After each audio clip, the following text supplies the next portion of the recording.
Bismillahirrahmanirrahim. Assalamualaikum warahmatullahi wabarakatuh. Alhamdulillah wassalatu wassalamu ala Rasulillah wa ala alihi wa sahbihi wa mawalah wa la hawla wa la quwwata illa billahi wa ba'd. Kita lanjutkan kajian kita, masih membahas kitab Tauhid, dan kita masuk pada bab qaulullahi ta'ala innaka la tahdi man ahbabta walakinallaha yahdi man yasha wa huwa a'lamu bil muhtadin. Bab firman Allah Subhanahu wa ta'ala, sesungguhnya kamu wahai Muhammad tidak akan dapat memberikan petunjuk kepada orang-orang yang kamu cintai, tapi Allah lah yang memberikan petunjuk kepada orang yang dikehendakinya, dan Allah lebih mengetahui orang-orang yang mau menerima petunjuknya.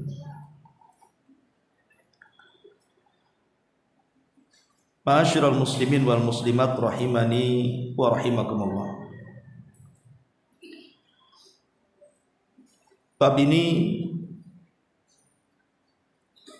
pengarang ingin menjelaskan kepada kita tentang bahwa petunjuk itu hanya biyadillahi azza wa jalla, di tangan Allah Subhanahu wa ta'ala semata.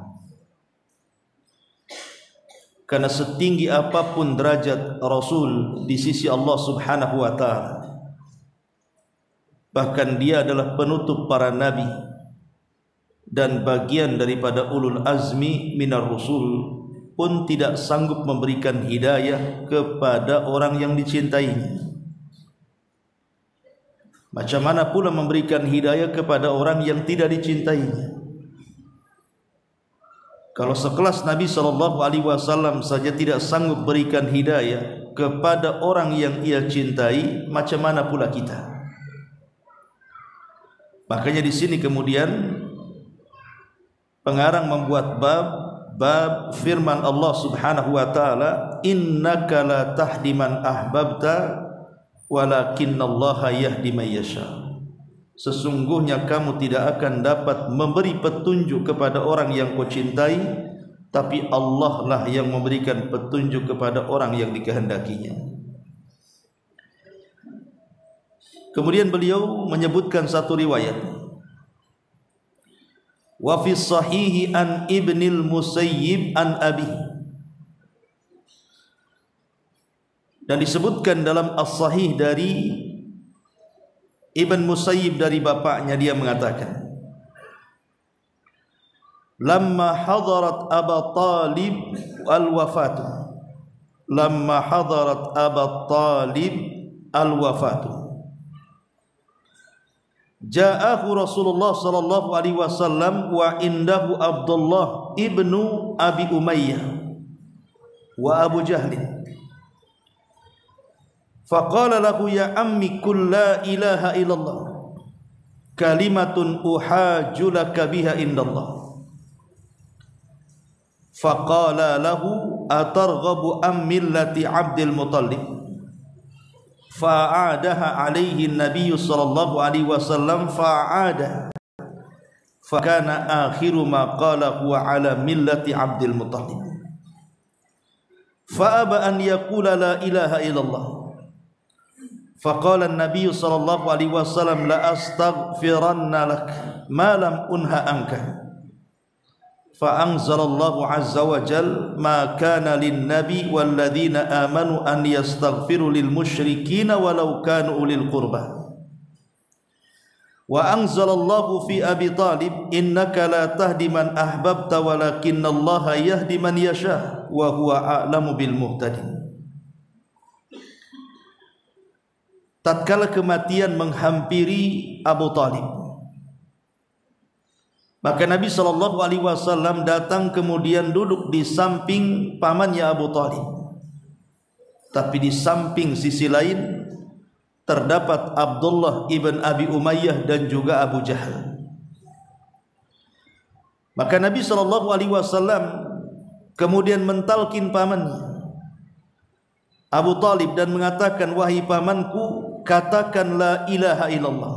Dengan kalimat itu aku akan berhujjah di hadapan Allah, kau bisa selamat.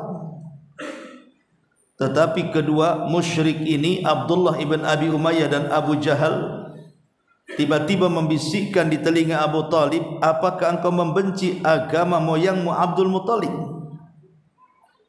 Maka Nabi SAW terus mengulang kalimat tauhid la ilaha illallah, tapi keduanya juga terus mengulang kalimat kesyirikan di telinga Abu Talib. Maka akhir dari ucapan Abu Talib, dia mengatakan bahwa dia tetap di atas agama moyangnya Abdul Muttalib. Maka Nabi SAW merasa sedih ketika beliau enggan untuk mengucapkan kalimat la ilaha illallah.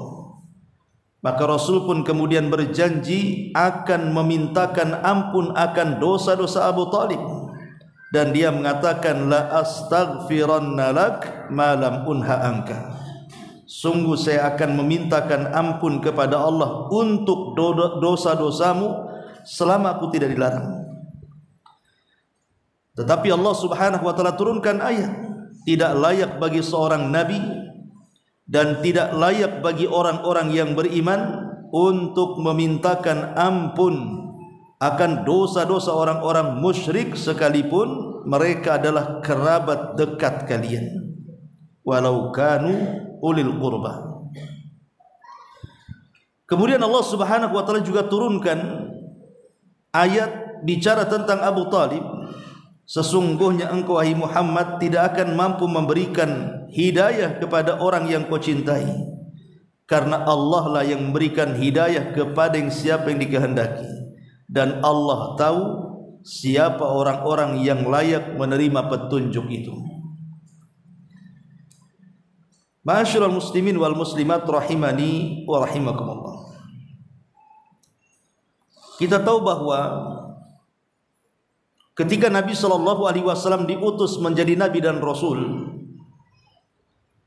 maka di antara paman Nabi SAW yang masih mendapati kenabian dan kerasulan Rasul kita Muhammad SAW itu hanya 4.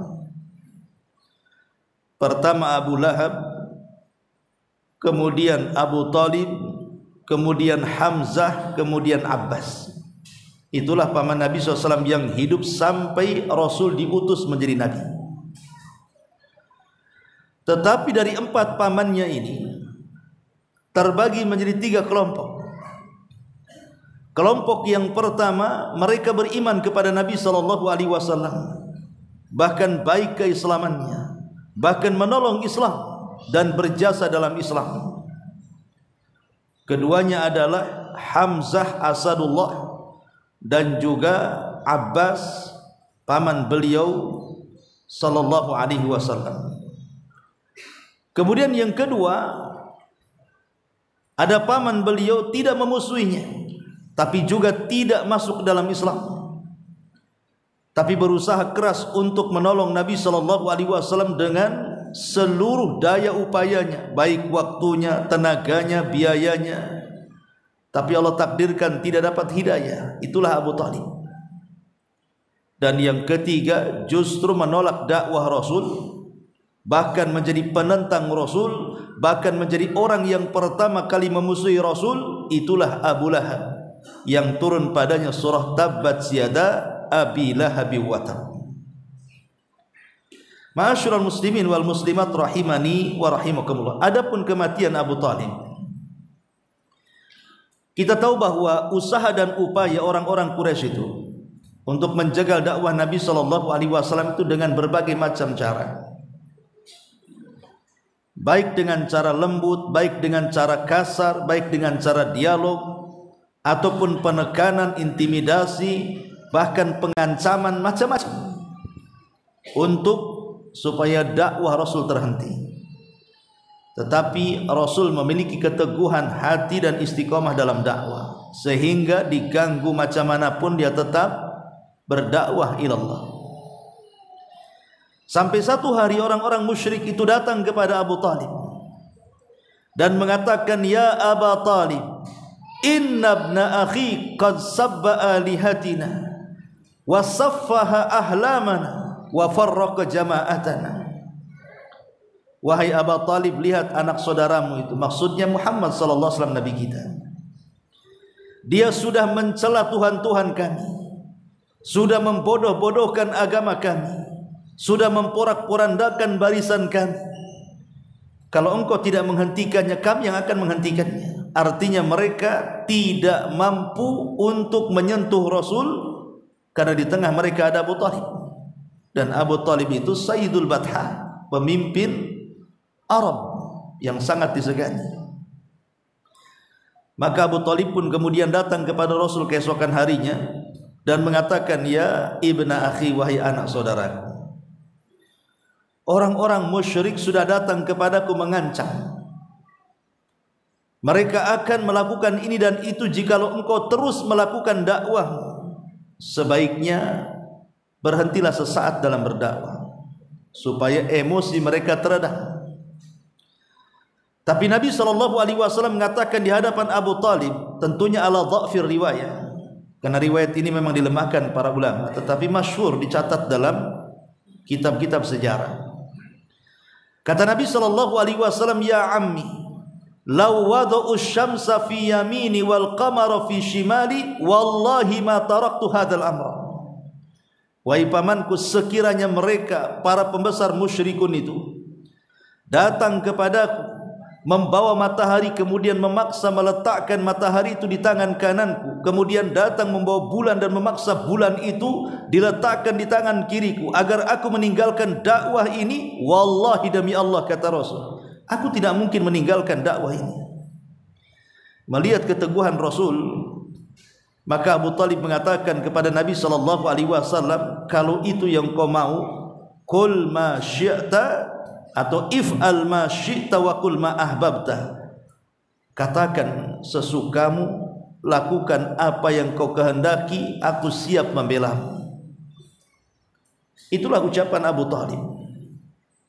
Ma'asyiral muslimin wal muslimat rahimani wa rahimakumullah. Kenapa Abu Talib sangat membela Nabi sallallahu alaihi wasallam? Sebenarnya Abu Talib itu mengakui bahwa agama yang dibawa Nabi sallallahu alaihi wasallam itu adalah agama yang hak. Dan itu terlontar dari qasidah ataupun syair yang pernah diucapkan Abu Talib yang dicatat oleh ahli sejarah. Bagaimana ucapan Abu Talib? Dia mengatakan, walaqad alimtu bi anna dina Muhammadin min khairi adyanil bariyati dinan laulal malamah au hadara masabbah lawajadtani samhan bidzaka mubina. Kata Abu Talib, sungguh aku mengetahui bahwa agama Muhammad adalah agama terbaik dari seluruh agama-agama manusia.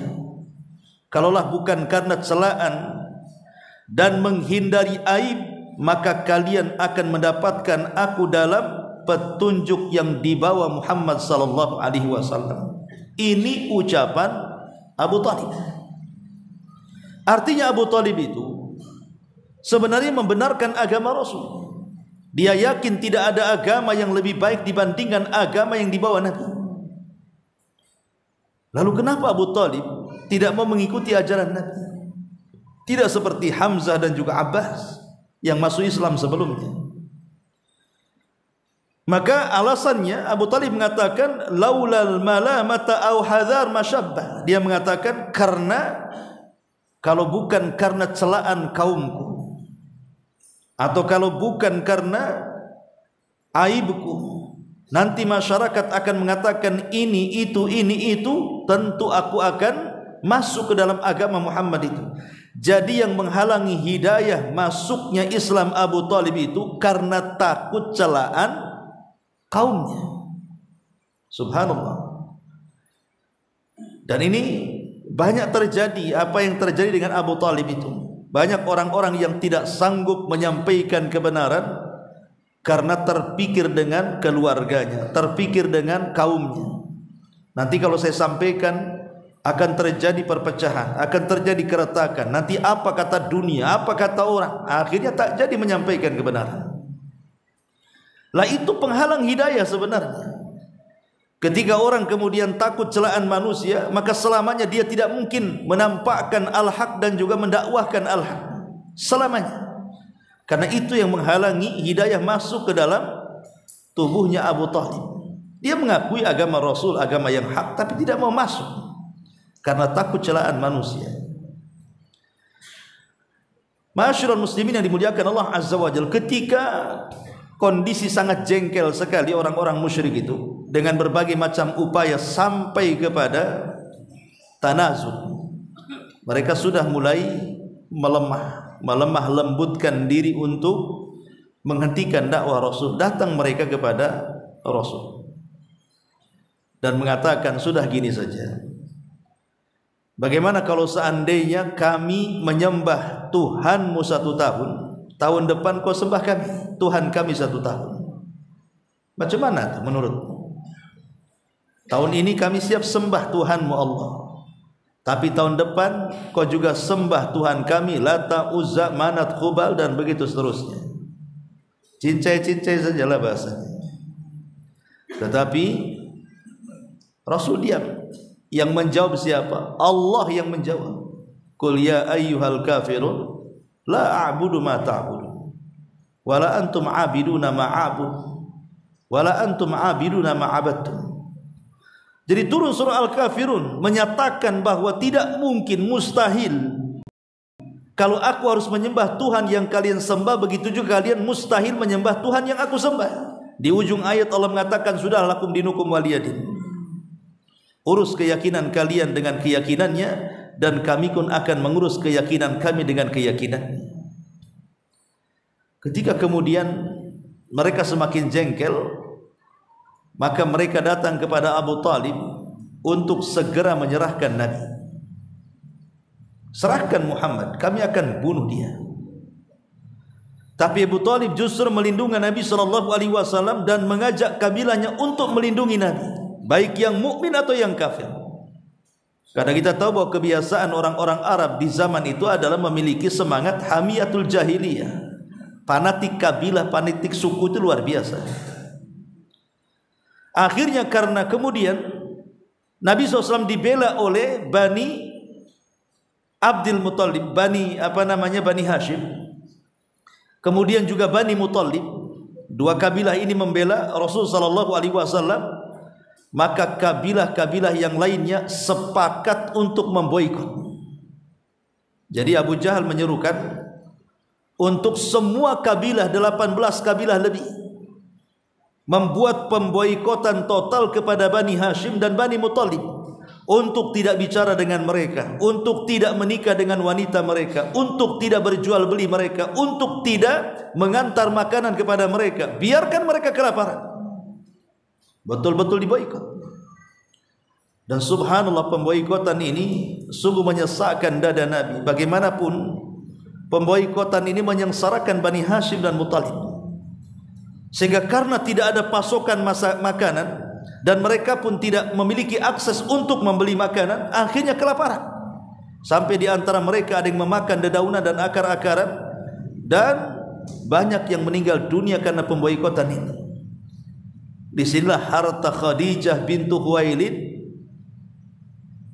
habis karena untuk memberi makan dua kabilah besar, Bani Hashim dan Muttalib. Habis di sini hartanya.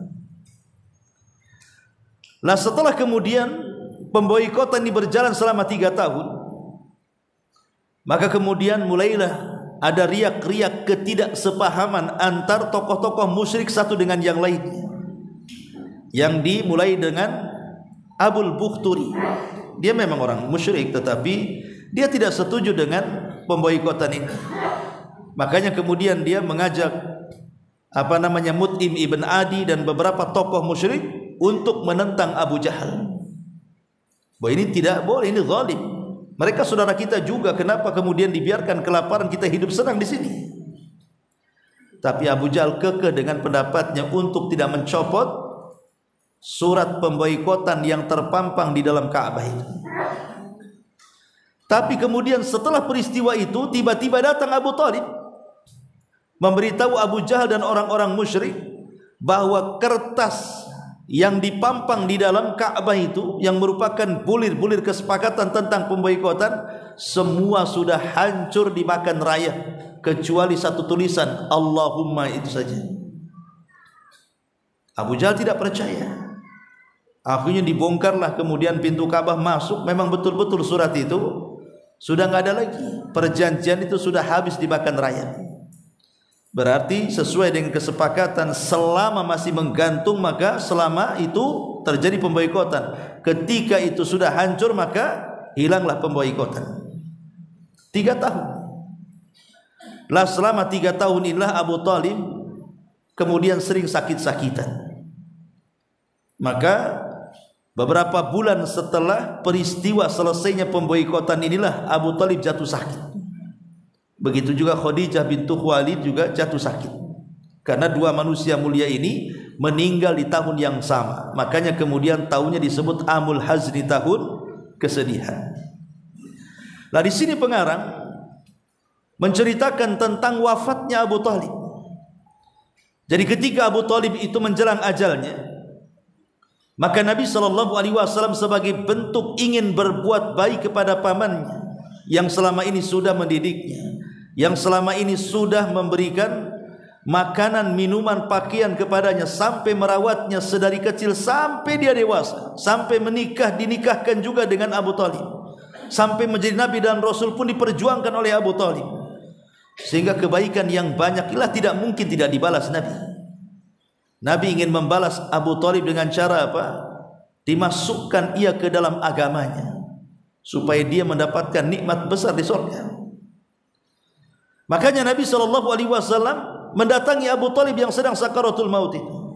Tapi rupanya kawan karib kerabatnya Abu Talib, Abu Jahal dan juga Umayyah ibn Rabi tadi mendatangi Abu Talib. Masing-masing mentalkinkan di kedua telinga Abu Talib. Yang satu mentalkinkan tauhid, yang satu mentalkinkan kesyirikan. Kata Nabi SAW, katakan wahai pamanku kalimat la ilaha illallah. Kalau engkau mengucapkannya, aku akan bawa kalimat ini untuk berhujah di hadapan Allah. Kau akan selamat.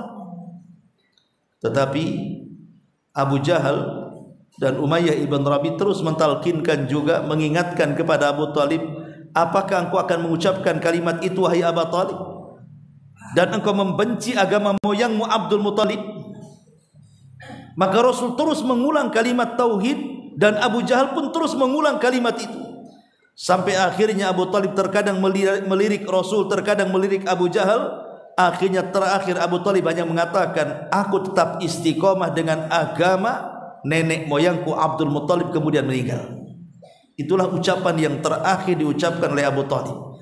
Dia di atas agama Abdul Muttalib. Makanya kemudian sepakat ahli sunnah wal jamaah mengatakan Abu Talib mati kafir, kecuali Syiah mengatakan Abu Talib itu masuk Islam. Abu Talib itu mengucapkan tauhid sebenarnya, Nabi tak dengar saja katanya. Jadi cemana Nabi tak dengar? Karena mereka beralasan tidak mungkin Abu Talib kafir, karena imam-imam mereka itu turunan Abu Talib masalahnya. Imam 12 mereka. Masa kemudian 12 imam ini turunan orang kafir? Ya orang-orang Syiah tentu tidak akan terima. Makanya mereka mengatakan Abu Talib itu Islam. Tapi kita orang ahli sunnah mengatakan Abu Talib mati kafir. Dan ini kesepakatan para ulama tanfakhirat. Lah ketika meninggalnya Abu Talib, satu hari Nabi SAW itu pernah duduk-duduk bersama Abbas ibn Abdul Muttalib, pamannya. Jadi Abbas ini berusaha untuk mengingatkan kebaikan dan perjuangan Abu Talib kepada Islam di hadapan Rasul. Maka Nabi SAW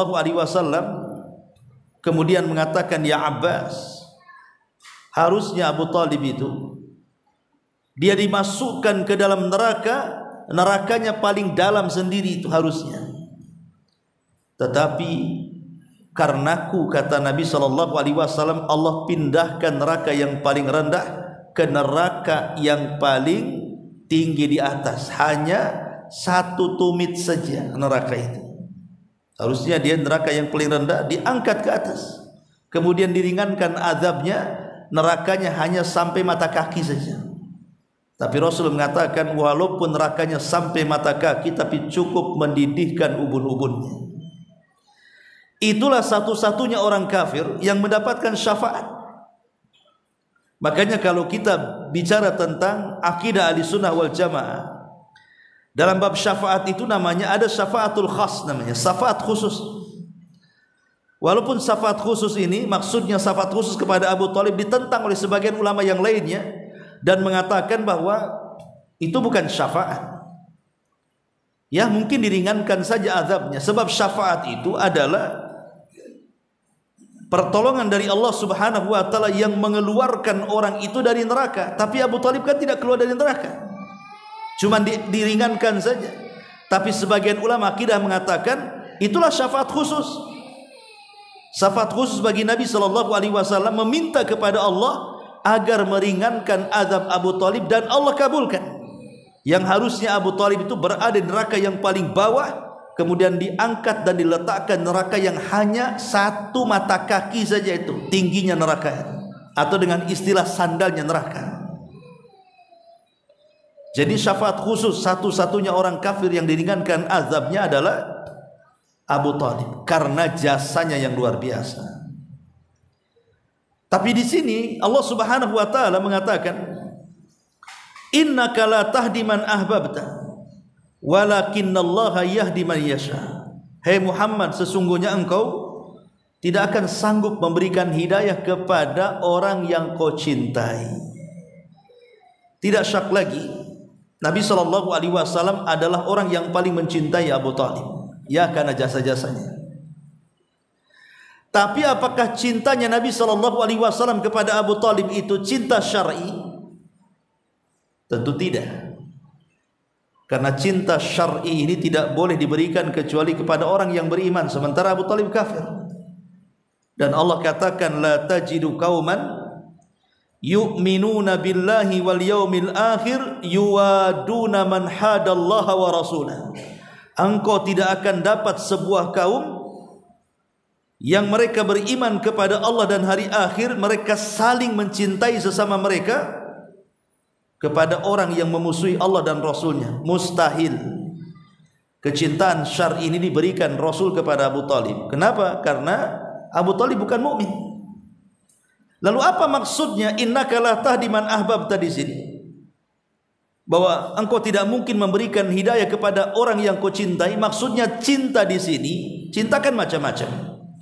Ada cinta syahwani, ya, cinta karena syahwat, seperti seorang laki-laki suka dengan perempuan atau sebaliknya.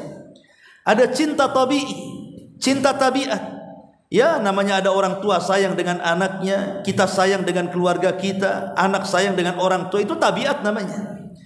Jadi kalimat innaka la tahdi man ahbabta di sini maksudnya cinta dalam bentuk tabiat, bukan cinta dalam bentuk syar'i. Ya, wajar tabiat Rasul mencintai pamannya, sebagaimana juga pamannya sangat mencintai Nabi SAW. Karena kecintaan syar'i ini tidak boleh diberikan kecuali kepada orang yang beriman. Sementara Abu Thalib tidak beriman, berarti yang dimaksud cinta di sini artinya cinta tabiat. Rasul tidak mau orang yang selama ini mengurus dia sedari kecil, dari usia 8 tahun sampai dia menikah, sampai diangkat jadi Nabi dan Rasul, tidak pernah berpisah, harus kemudian meninggal dalam kondisi kafir. Makanya Rasul sangat berkeinginan untuk supaya Abu Thalib itu mendapatkan hidayah. Tetapi sekali lagi bahwa hidayah itu di tangan Allah Subhanahu wa taala, bukan di tangan kita. Ma'asyiral muslimin wal muslimat rahimani wa rahimakumullah. Dari hadis ini maka banyak faedah yang kita akan petik. Apa saja faedah yang kita bisa petik dari hadis ini? Yang pertama, Hadis ini menunjukkan tentang hirsun Nabi ala da'wati wa intisyaril hidayati ilan nas. Semangat Nabi SAW di dalam menyebarkan dakwah dan memasukkan hidayah kepada hati-hati manusia. Tentu yang dimaksud hidayah di sini ada hidayatul irsyad, hidayatul dilalati wal bayan, hidayatul dakwah, bukan hidayah taufik ya. Karena hidayah taufik itu mutlak milik Allah. Jadi hidayah taufik itu maksudnya hidayah kesadaran, hidayah iman yang menancap dalam dadanya, hidayah tauhid yang ada dalam hatinya, hidayah ketakwaan yang ada dalam sanubarinya. Itu namanya hidayah taufik. Tidak ada yang mampu memberikan kecuali Allah. Tapi yang dimaksud di sini adalah hidayatul irsyad, hidayah irsyad, hidayah yang bisa dilakukan siapa saja, yaitu menyampaikan kebenaran, menjelaskan ini hak, ini batil, ini boleh, ini tidak, dan begitu seterusnya. Hanya menjelaskan kepada manusia, ini tauhid, ini syirik, ini bid'ah, ini sunnah, ini taat, ini maksiat, ini yang boleh, ini yang tidak, ini yang ikhlas, ini yang tidak. Semua orang bisa melakukan seperti itu selama dia punya pengetahuan. Jadi kita ini berdakwah hanya menghantarkan hidayah taufik kepada manusia. Soal mereka menerima atau tidak urusan mereka dengan Allah. Yang penting tanggung jawab kita sudah lepas dengan Allah menyampaikan kebenaran. Karena keberhasilan dakwah itu bukan banyaknya pengikut, tapi keberhasilan dakwah itu ketika seseorang berhasil menyampaikan kebenaran kepada manusia. Karena banyak nabi yang tidak ada pengikutnya. Ada juga nabi itu cuma 1-2 pengikutnya. Apa kita katakan nabi itu gagal? Tidak. Tidak ada nabi yang gagal. Lalu kenapa mereka tidak banyak pengikut? Karena standar berhasil tidaknya sebuah dakwah itu adalah berhasil tidaknya kita menyampaikan kebenaran. Ini yang pertama. Yang kedua di antara faedah hadis ini adalah wafa'un Nabi sallallahu alaihi wasallam li ammihi wa muhawalatuhu raddan atau radda jamilihi alaihi. Jadi Nabi sallallahu alaihi wasallam ingin membalas kebaikan Abu Thalib dan berusaha untuk membalas dengan balasan terbaik. Makanya Rasul tidak menghendaki Abu Thalib mati kafir. Dia maunya Abu Thalib itu mati Islam, supaya dia mendapatkan banyak pahala dan balasan di hadapan Allah Subhanahu wa taala. Jadi Rasul ingin membalas kebaikan dengan kebaikan. Dan harusnya seperti ini. Balaslah jasa manusia yang telah berbuat baik kepada kita dengan kebaikan. Jangan sampai orang-orang yang berjasa kepada kita antum pula tidak balas dengan kebaikan. Seperti siapa? Ya orang tua. Orang tua kita, guru-guru kita, atau orang-orang yang pernah berjasa kepada kita, para ulama, para masyayikh, maka kita doakan mereka dengan kebaikan. Kemudian juga yang ketiga, di antara faedahnya hadis ini adalah larangan keras. Tidak boleh memintakan ampun akan dosa-dosa orang-orang kafir atau musyrik kalau jelas-jelas mereka mati di atas kekafiran. Kalau mereka mati di atas kekafiran, jelas mereka mati di atas kesyirikan, maka kita dilarang memintakan ampun kepada mereka. Umpamanya ada orang mu'alaf, dia masuk Islam, bapaknya tidak masuk Islam kemudian meninggal, ya tidak bisa apa-apa anaknya. Gak bisa juga anaknya kemudian setelah dapat hidayah Islam dia mengatakan kepada Allah, ya Rabb ampuni orang tuaku, karena selama di dunia mereka tidak seperti aku masuk ke dalam Islam. Manfaat doanya? Tidak manfaat. Sekelas Nabi saja ditolak doanya. Ketika Nabi terus memintakan istighfar kepada Allah akan ampunan Abu Thalib, dibantah sama Allah dengan turunnya ayat, maka nalin Nabi an yastaghfiru lil musyrikin walau kanu ulil qurba. Tidak layak bagi seorang nabi untuk memintakan ampun akan dosa-dosa orang-orang musyrik, walaupun orang musyrik itu kerabat dekat Nabi, walaupun paman Nabi. Tidak dibolehkan. Kemudian juga di antara faedahnya yang keempat adalah tentang bahayanya teman-teman yang buruk. Lihat Abu Thalib itu Salah satu yang menghalangi dia tidak mengucapkan kalimat la ilaha illallah karena di sampingnya ada Abu Jahal, CS dia. Ada Umayyah ibn Abi Rabi'ah, itu masalahnya. Coba kalau seandainya tidak ada dua orang ini, kemudian Nabi SAW mentalkin kepada Abu Talib, pasti Abu Talib masuk Islam. Cuman karena ada dua orang inilah kemudian Abu Talib masih mempertimbangkan. Kadang melirik Rasul, kadang melirik kedua kawannya gitu ya. Kemudian di ujung hayatnya dia lebih memilih agama teman buruknya ini. Dari sini ada faedah tentang larangan berkawan dengan teman yang akan menjerumuskan kita ke dalam neraka, iyadzan billah. Kemudian juga di sini faedahnya adalah tentang khuturatus syirki ala ashabi. Bagaimana bahaya kesyirikan itu kepada para pelakunya.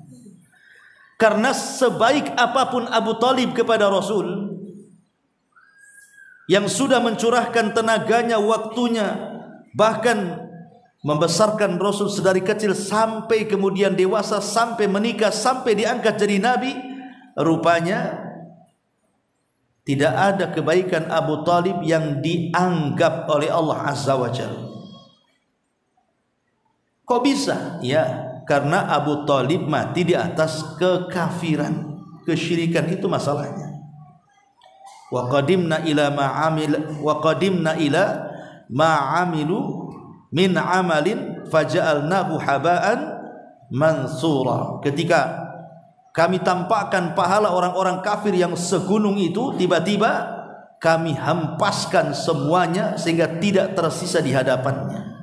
Jadi amalan orang kafir sebaik apapun, balasan mereka hanya sebatas dunia, tidak sampai akhirat.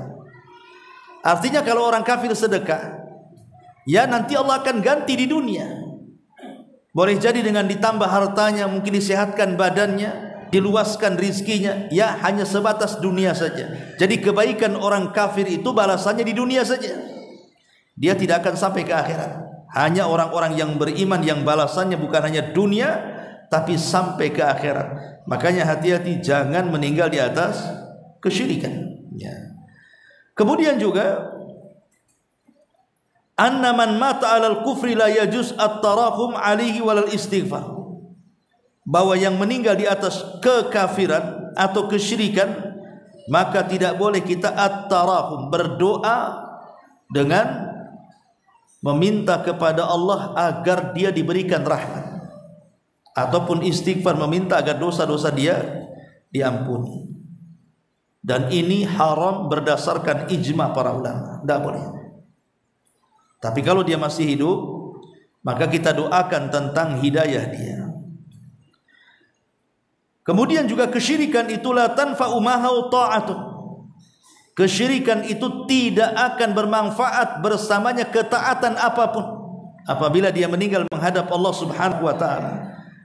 Termasuk juga bahwa Abu Talib mendapatkan syafaat khusus. Tetapi sekali lagi bahwa syafaat khusus kepada Abu Talib tidak mengeluarkan Abu Talib dari neraka. Wala tanfa'u syafa'atu syafin, tidak akan bermanfaat orang-orang yang memberikan syafaat kepada orang-orang musyrik. Sekalipun Abu Talib kan hanya diringankan siksanya saja, tapi tidak dikeluarkan dari neraka, itu saja ya. Tapi dia akan di dalam neraka itu abadal abid, selamanya. Na'udzubillah. Taib, ini diantara faedah daripada hadis ini. Kemudian kita masuk pada kalimat innaka la tahdi man ahbabta. Sesungguhnya engkau ya Muhammad tidak akan mampu memberikan hidayah kepada orang yang kau cintai. Ikhwatu fillah muliakan Allah Azza wa Jalla. Tadi saya singgung bahwa hidayah itu hanya ada di tangan Allah. Dan itu terbukti para nabi kan. Ibrahim alaihi salam tidak bisa memberikan hidayah kepada Azar bapaknya. Nabi Nuh tidak bisa memberikan hidayah kepada istrinya. Nabi Lut tidak juga bisa memberikan hidayah kepada istri dan anaknya Kan'an. Bahkan lihat saudara-saudara Nabi Yusuf mencelakakan Nabi Yusuf sampai dimasukkan ke dalam sumur. Kemudian Nabi Lut dan begitu seterusnya. Termasuk Nabi kita Muhammad SAW tidak bisa memberikan hidayah kepada pamannya Abu Lahab. Artinya hidayah itu milik Allah. Tetapi siapapun yang Allah berikan hidayah kepada hamba-hambanya, maka dia telah mendapatkan kenikmatan yang tidak ada taranya. Jadi orang yang mendapatkan hidayah, ikhwan, berarti dia mendapatkan nikmat yang paling besar yang ada di permukaan bumi ini. Imam Ibnul Qayyim mengatakan, setiap nikmat yang Allah berikan kepada hamba-hamba Allah, sebutkan nikmat apa saja, kata beliau, maduna nikmatil hidayah, itu tidak seberapa dibandingkan nikmat hidayah. Maksudnya nikmat di dunia kan banyak. Antum pengen kaya, Allah buatkan kaya. Pengen rumah bagus, Allah kasih rumah bagus. Pengen kendaraan mahal, Allah kasih kendaraan mahal. Pengen punya perusahaan, Allah buka perusahaan. Pengen punya istri cantik, punya anak baik, dan begitu seterusnya, Allah kasih. Sebutkan nikmat apapun yang menjadikan kesenangan kita di dunia, itu tidak seberapa, kata Imam Ibnul Qayyim. Karena kenikmatan itu akan putus dengan kematian. Tetapi hidayah ini tidak akan putus sampai kematian menjemput dia. Karena hidayah itu cahaya. Itulah nikmat yang paling besar yang Allah Subhanahu wa taala anugerahkan kepada kita. Dan hidayah ini bermacam-macam.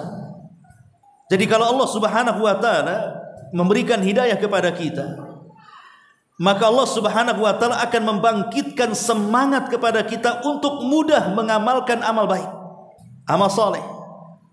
Dan Allah akan tanamkan akhlak-akhlak yang layak, yang baik untuk kita. Bahkan Allah Subhanahu wa taala akan tanamkan tauhid, iman, takwa, dan kebaikan-kebaikan yang lainnya di dalam hati setiap hamba-hamba yang Allah berikan hidayah kepadanya. Jadi kalau Allah sudah kasih hidayah, maka Allah pasti akan penuhi hatinya dengan kebaikan dan segudang kebaikan lagi. Tetapi orang-orang yang disesatkan Allah, maka tidak ada yang bisa memberikan hidayah kepadanya. Adapun kemudian, secara singkat karena sudah Isya, yang menjadikan sebab kita mendapatkan hidayah, pertama tentu berdoa kepada Allah, minta agar kita diberikan hidayah. Kemudian yang kedua, ibtighaul haq, berusaha mencari kebenaran dengan cara talabul ilmi seperti ini, supaya dengan pengetahuan ini tersingkap mana hak mana batil. Kemudian yang ketiga, berpegang teguhlah dengan tali Allah, maksudnya Al-Quran dan sunnah Nabi SAW. Kemudian senantiasa membaca kisah-kisah para nabi, orang-orang saleh, dan juga berkawanlah dengan kawan-kawan yang seakidah, yang seagama, yang semanhaj dengan kita, supaya tidak luntur hidayah kita. Adapun yang menghalangi hidayah, maka pertama karena mengikuti hawa nafsu. Kemudian yang kedua, sombong, ujub, dan takabur. Kemudian yang ketiga, tidak tunduknya kepada syariat, tidak mau kembali kepada Al-Quran dan Sunnah. Kemudian yang selanjutnya juga berkawan dengan kawan-kawan yang buruk akhlak dan akidahnya. Kemudian dia pun tidak ada keinginan untuk mencari, meminta, dan berdoa supaya mendapatkan hidayah. Kesimpulan dari itu semuanya, kalau antum sudah mendapatkan hidayah supaya istiqomah, lakukan dua perkara. Pertama, perbanyak doa, ya muqallibal qulub tsabbit qalbi ala ta'atik. Dan yang kedua, bersegeralah setiap ada amal saleh, lakukan amal saleh dengan baik. Fa idza faragta fansab, kalau engkau sudah berhasil mengamalkan satu amal saleh, maka lakukan amal saleh yang lainnya.